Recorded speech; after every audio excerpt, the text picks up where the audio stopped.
नमस्कार दोस्तों, आप सभी का स्वागत है हमारे यूट्यूब चैनल पट्टी की पाठशाला में। आज हम इस वीडियो में देखेंगे एसएससी सीजीएल 2024 में आने वाले रीजनिंग के महत्वपूर्ण प्रश्नों को। क्योंकि दोस्तों देखिए, इसमें मैंने जितने भी रीजनिंग के प्रश्न लिए हैं यह आपके परीक्षाओं में हूबहू देखने के लिए मिलेगा। इसलिए आप लोग वीडियो को अंत तक जरूर देखना और अपने दोस्तों के पास भी शेयर करना। तो देखिए दोस्तों, यहाँ पर पहला प्रश्न क्या दिया है। यहाँ पर हमारे पास पहला प्रश्न दिया है, दी गई आकृति में कितने त्रिभुज हैं। तो देखिए दोस्तों, यहाँ पर हमारे पास एक आकृति दी गई है, इसमें हमें बताना है कि त्रिभुजों की संख्या कितनी है। तो देखिए यहाँ पर दोस्तों देखेंगे कि दो प्रकार से त्रिभुज बना है। तो देखिए, एक होगा यहाँ पर हमारे पास पहला त्रिभुज, तो इसमें होगा टोटल एक त्रिभुज, और इसके बीच में एक लाइन खींचेंगे तो दो त्रिभुज, और एक लाइन और खींचेंगे तो तीन त्रिभुज, और एक लाइन खींचेंगे तो चार त्रिभुज। यानी कि दोस्तों देखिए, जितनी लाइन होगी उतना त्रिभुजों की संख्या होगी। तो यहाँ पर दोस्तों चार लाइन है, तो यहाँ पर होगा टोटल चार त्रिभुज। अब उसके बाद देखिए दोस्तों, यहाँ पर अब देखेंगे तो यहाँ पर तीन त्रिभुज और बनेगा। तो यहाँ पर दोस्तों हो गया तीन और त्रिभुज। अब देखिए दोस्तों, यहाँ पर अब हम इन पूरे को यानी कि इन सभी को मिलाएंगे तो यहाँ से एक त्रिभुज और बनेगा। तो यहाँ पर दोस्तों हो गया एक त्रिभुज। अब इसे हम टोटल करेंगे कितना होगा।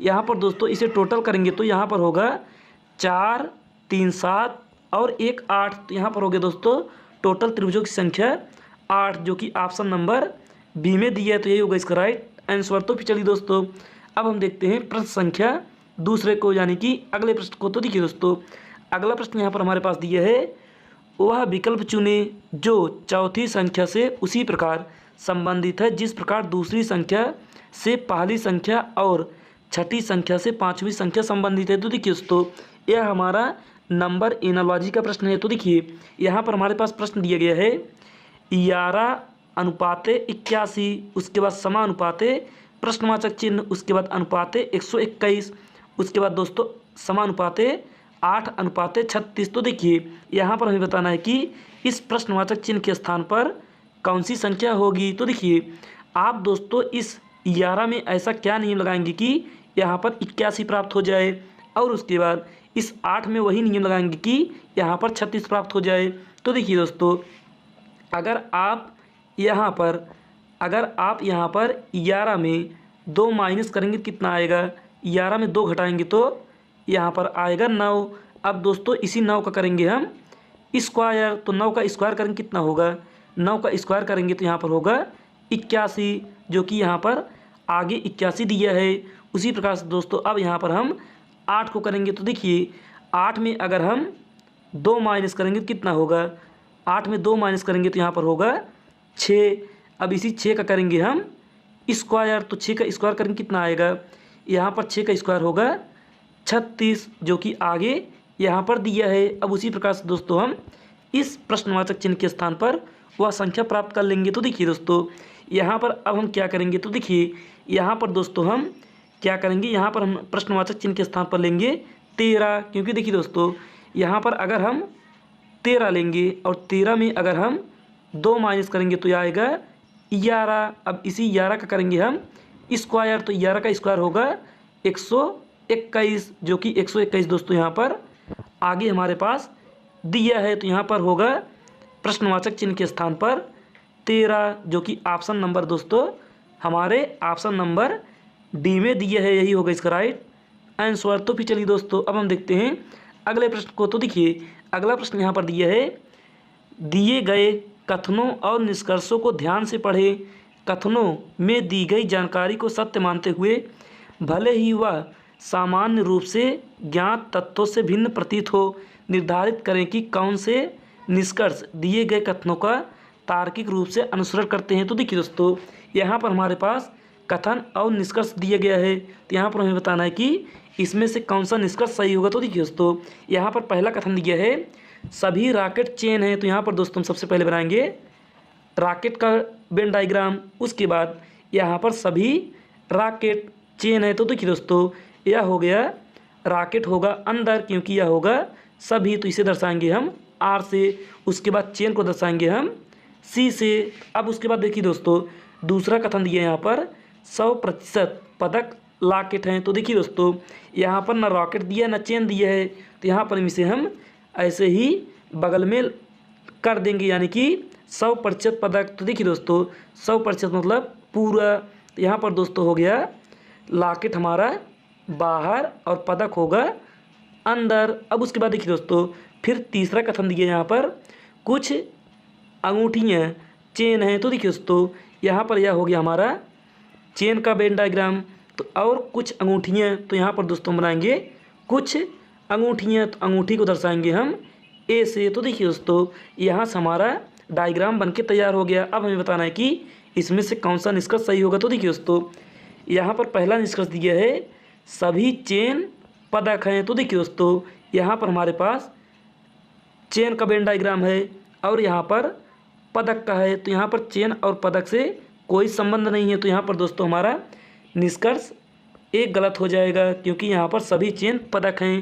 तो अगला निष्कर्ष पढ़ेंगे दोस्तों। तो अगला यहाँ पर दिया है सभी पदकों के अंगूठियाँ होने की संभावना है। तो देखिए दोस्तों यहाँ पर दिए है हमारे पास अंगूठी और यहाँ पर दिया है पदक। तो यहाँ पर दोस्तों इसे हम इस तरीके से भी बना सकते थे। तो यहाँ पर दोस्तों संभावना हो सकती है। तो यहाँ पर हमारा निष्कर्ष 2 सही उत्तर होगा। तो देखिए दोस्तों यहाँ पर अब हम ऑप्शन देखेंगे। तो यहाँ पर ऑप्शन दिया है पहला, केवल निष्कर्ष 2 अनुसर करता है। तो यहाँ से दोस्तों हमारा option number A right answer होगा। तो फिर चलिए दोस्तों अब हम देखते हैं अगले प्रश्न को। तो देखिए अगला प्रश्न यहाँ पर क्या दिया है। यहाँ पर दोस्तों अगला प्रश्न पढ़ेंगे तो यहाँ पर दिया है वह सभी विकल्प चुने जो दिए गए शब्दों को उस क्रम में दर्शाता है जिस क्रम में वे अंग्रेजी शब्दकोश में आते हैं। तो देखिए दोस्तों यहाँ पर हमारे पास 5 शब्द दिए गए हैं। तो देखिए दोस्तों यहाँ पर देखेंगे कि आगे से यानी कि बाएं साइड से 2 लेटर सभी में कॉमन है। तो यहाँ पर दोस्तों एच वाई सभी में कॉमन है। तो देखिए दोस्तों अब यहाँ पर हम इन दोनों को छोड़ देंगे। उसके बाद फिर तीसरे लेटर को देखेंगे तो पहले में पी है, दूसरे में पी है, लेकिन तीसरे में यस है। तो देखिए दोस्तों जो यहाँ पर तीसरे में यस है यही हमारा सबसे लास्ट में आएगा, क्योंकि दोस्तों यहाँ इन चारों से भिन्न है। तो यहाँ पर देखिए दोस्तों यहाँ पर देखेंगे कि किस ऑप्शन में आखिरी में यानी कि अंतिम में 3 है। तो देखिए यहाँ पर दोस्तों ऑप्शन से देखेंगे तो यहाँ पर ऑप्शन नंबर बी में यानी कि दूसरे में हमारा आखिरी में 3 है। तो यहाँ पर हमारा option number B right answer होगा। तो फिर चलिए दोस्तों अब हम देखते हैं अगले प्रश्न को। तो देखिए अगला प्रश्न यहाँ पर दिया है दिए गए पैटर्न का ध्यानपूर्वक अध्ययन करें और वह संख्या चुनें जो प्रश्नवाचक चिन्ह के स्थान पर आ सकती है। तो देखिए दोस्तों यहाँ पर हमारे पास दिया गया है 12, 34 और 110, उसके बाद 6, 13, 35 और उसके बाद 9 प्रश्नवाचक चिन्ह 60। तो देखिए दोस्तों यहाँ पर हमें बताना है कि इस प्रश्नवाचक चिन्ह के स्थान पर कौन सा संख्या होगी। तो देखिए दोस्तों यहाँ पर इसे पता करने के लिए आपको सबसे पहले क्या करना होगा, इसमें देखना होगा कि इसमें नियम क्या लगा है। तो देखिए दोस्तों अगर आप यहाँ पर सबसे पहले लिखेंगे 110 और उसके बाद देखिए दोस्तों यहाँ पर 110 उसके बाद करेंगे प्लस। अब इस 12 में दोस्तों ब्रैकेट में करेंगे 12 का गुणा 5 में और उसके बाद दोस्तों इसमें दे देंगे हम 5 से भाग। अब देखिए 110 प्लस 12 गुणे 5, तो सबसे पहले हम ब्रैकेट हल करेंगे। तो यहाँ पर होगा 110 में अगर 12 का गुणा 5 करेंगे तो यहाँ पर होगा 60। 110 में अगर हम 60 जोड़ेंगे दोस्तों कितना होगा, 110 में अगर हम 60 जोड़ेंगे तो यहाँ पर होगा हमारे पास 170। अब 170 में अगर हम 5 से भाग देंगे तो यहाँ पर कितना आएगा, यानी कितनी बार जाएगा, यह जाएगा दोस्तों हमारा 34 बार, जो कि 34 हमारे इस बीच में दिया है दोस्तों, यानी कि बीच वाली संख्या में पता चल गई। अब इसी प्रकार से हम आगे भी देखेंगे। तो देखिए दोस्तों आगे चेक करेंगे तो यहाँ पर आगे क्या दिया है, आगे दोस्तों देखेंगे तो यहाँ पर दिया है 6, 13, 35। तो यहाँ पर सबसे पहले हम लिखेंगे 35। तो यहाँ पर दोस्तों सबसे पहले हम लिखेंगे 35। अब उसके बाद देखिए 35 में प्लस करेंगे 6 गुणे 5। तो यहाँ पर दोस्तों ब्रैकेट में हो जाएगा हमारा 6 गुणे 5 और बटे में 5। तो देखिए दोस्तों अब यहाँ पर हम 6 का गुणा 5 करेंगे कितना होगा 30 और 35 में 30 जोड़ेंगे तो यहाँ पर होगा 65। अब इस 65 में दोस्तों हम 5 से भाग देंगे तो यह जाएगा 13 बार, जो कि यहाँ पर बीच में 13 दिया हुआ है दोस्तों। तो इसी प्रकार से हम आगे भी करेंगे। तो देखिए दोस्तों, आगे हम यही नियम लगाएंगे। तो यहाँ पर क्या होगा, देखिए यहाँ पर दोस्तों हम सबसे पहले करेंगे,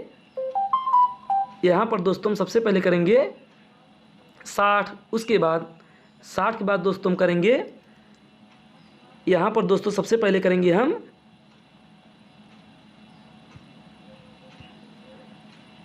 यहाँ पर दोस्तों सबसे पहले लिखेंगे हम 60, उसके बाद प्लस, उसके बाद दोस्तों यहाँ करेंगे हम 9 गुणे 5, क्योंकि हर बार हमने 5 से गुणा किया था और 5 से भाग दिया था। तो यहाँ पर गुणे करेंगे 5 और बटे में 5। तो देखिए दोस्तों, अब यहाँ पर हम 9 का गुणा 5 कर कितना होगा, 9 पचे 45। अब 60 में अगर हम 45 जोड़ेंगे तो कितना आएगा, 60 में दोस्तों अगर हम 45 जोड़ेंगे तो यहाँ पर होगा, 0 में 5 जोड़ेंगे तो 5 और 6 में 4 जोड़ेंगे तो 10। अब देखिए दोस्तों, इस 105 में अगर हम 5 से भाग देंगे तो यहाँ पर आएगा हमारे पास कितना, यह हो जाएगा 5 दूनी 10, 5 इक्के 5, यानी कि यहाँ पर हो गया हमारे पास 21।